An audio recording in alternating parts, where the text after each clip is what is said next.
Le grand JT de l'éducation vous est présenté par Microsoft. Bonjour Guillaume. Bonjour Virginie, bonjour à tous. À la une, cette étude réalisée pour l'entreprise de sextoys Lelo et dévoilée par l'IFOP.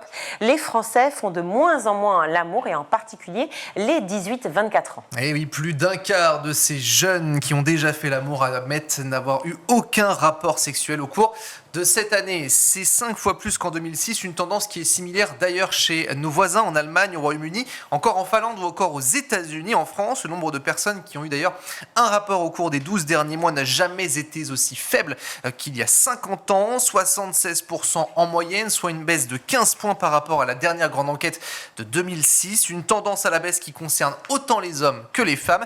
Et quand les Français se décident à passer à l'acte, ils ne sont plus que 43% à reconnaître avoir en moyenne un rapport sexuel par semaine, alors qu'ils en étaient quand même 58% en 2009. Alors quelles sont les causes, Guillaume ? Alors elles sont multiples ces causes, comme le désintérêt qui est de plus en plus marqué pour le sexe, l'abstinence, la sexualité, les écrans, la télévision, les réseaux sociaux ou encore le porno accessible sur les smartphones ou sur Internet.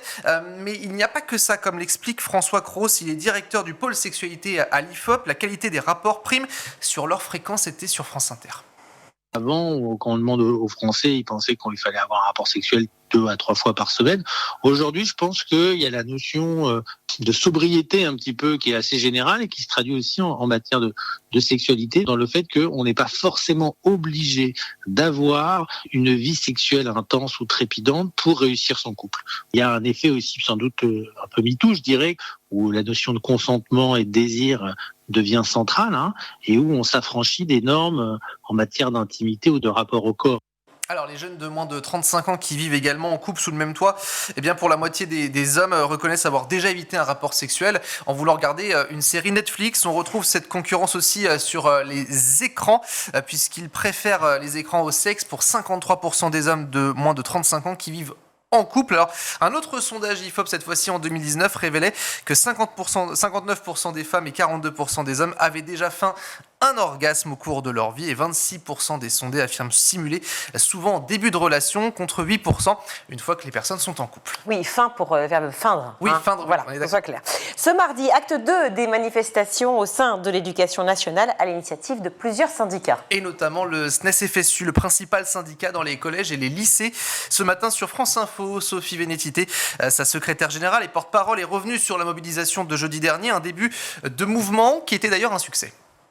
La journée de jeudi a été réussie, même très réussie, notamment en collège, puisque la grève était majoritaire dans les collèges la semaine dernière. Et on sent que nos collègues ont aussi envie d'en découdre, de continuer, parce que ce qui se passe dans les collèges et les lycées, et de manière plus générale dans l'éducation nationale, est très grave. L'école publique est en train de s'effondrer, le collège est en train d'être démantelé avec le choc des savoirs et les groupes de niveau, et on ne peut pas rester sans réaction. Donc il y a la volonté d'avoir un rebond aujourd'hui, et de s'inscrire aussi dans la durée au printemps.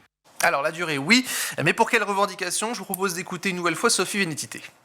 Il y a toujours la question des salaires, parce qu'on voit bien que ça pèse sur notre quotidien, avec en plus l'inflation qui est toujours là, et puis ça pèse aussi sur le recrutement des professeurs. On connaît toujours une crise d'attractivité, mais il y a une question plus générale de l'état de l'école publique. Aujourd'hui, l'école publique n'est pas loin de l'effondrement, comme l'hôpital public. Ça devrait être un scandale national. En tout cas, nous, on va tout faire pour le porter sur la place publique et avoir des réponses. Et en parlant des professeurs, sachez que les concours pour cette année, il y a seulement 38% d'inscriptions en moins par rapport à 2019. Autre message envoyé dans la rue, l'abandon des mesures, le choc des savoirs proposé et mis en place donc par Gabriel Attal, avec notamment la mise en place d'une pétition en ligne. Aujourd'hui, beaucoup de professeurs sont d'ailleurs vent debout contre les groupes de niveau en maths et en français qui débuteront dès la rentrée prochaine pour les classes de 6e et de 5e. Parce que ça consiste à trier les élèves, c'est-à-dire que vous allez prendre les élèves les plus en difficulté, les mettre dans le groupe des plus faibles, les mettre quelque part à l'écart. Dans ce groupe des plus faibles, il pouvait y avoir les élèves en situation de handicap, les élèves allophones, c'est-à-dire ceux qui sont en train d'apprendre le français, parce que tous ces élèves ont des difficultés. Et ça heurte fondamentalement notre identité de professeur. On n'a pas choisi d'être professeur pour trier nos élèves. On n'a pas choisi d'être professeur pour reléguer nos élèves dans un groupe. On a choisi d'être enseignant pour tous les faire réussir. La porte-parole du SNES-FSU, donc Sophie Vénétité, sachez que les textes officiels qui vont mettre en place ces groupes de niveau seront présentés jeudi au Conseil supérieur de l'éducation. Une mobilisation dans les rues et l'attente dans les murs du ministère de l'Éducation avec Amélie Oudéa-Castéra sous pression alors que la suite du gouvernement doit être annoncée prochainement. Et une chose est sûre, le lien est rompu entre la ministre et les syndicats. C'est ce qu'expliquait une nouvelle fois Sophie Vénétité ce matin. Aujourd'hui, elle n'a plus la confiance de la profession, c'est une réalité. Enfin, je veux dire, elle a quand même dénigré l'école publique, elle a menti, elle a méprisé l'école publique. Aujourd'hui, la confiance est rompue. Quand on parle de fond avec elle, quand on parle de groupe de niveau, on a beaucoup de mal à échanger, ça a du mal à imprimer. Elle est très déconnectée. Hier, elle nous annonce finalement le renforcement des clubs de maths et de certains dispositifs en plein milieu d'année. Mais on a envie de lui dire, mais avec quel professeur ? C'est pas le ministère de la magie, c'est le ministère de l'Éducation nationale. Et concernant son possible successeur, un nom revient. François Bayrou, relaxé dans l'affaire des assistants parlementaires européens du MoDem, questionné par nos confrères de France 2. François Bayrou, ancien ministre, n'a pas caché sa motivation quant à revenir justement rue de Grenelle. D'abord, j'ai été ministre de l'Éducation nationale. Je suis entré au ministère de l'Éducation nationale et j'en étais très heureux à l'époque, il y a 31 ans. Je pense qu'il y a un très grand trouble dans l'éducation nationale, pas depuis ce mois-ci, et que c'est un secteur, pour moi, vous savez à quel point j'y crois, à quel point je donnerais pour que on retrouve le moral, l'équilibre, l'envie d'enseigner sans trouble dans notre pays. François Bayrou, donc, qui s'exprimait sur le plateau de France 2 et qui était repris par nos confrères de France Inter. Ce mardi, 21e édition du Safer Internet Day, la journée internationale pour un Internet plus sûr.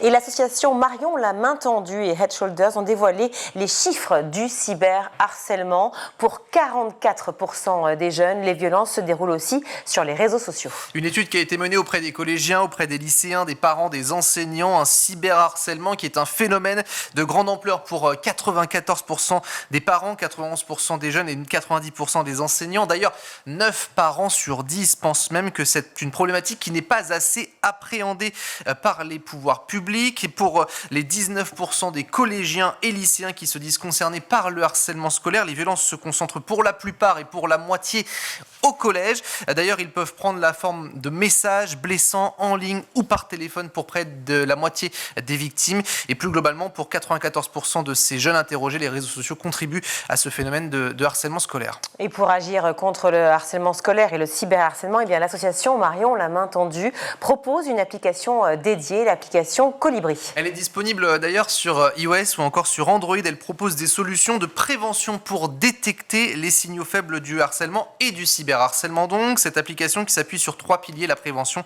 l'accompagnement, la prise en charge. Elle a été élaborée pour les victimes, pour les témoins de harcèlement ou encore de cyberharcèlement, ainsi que pour les parents.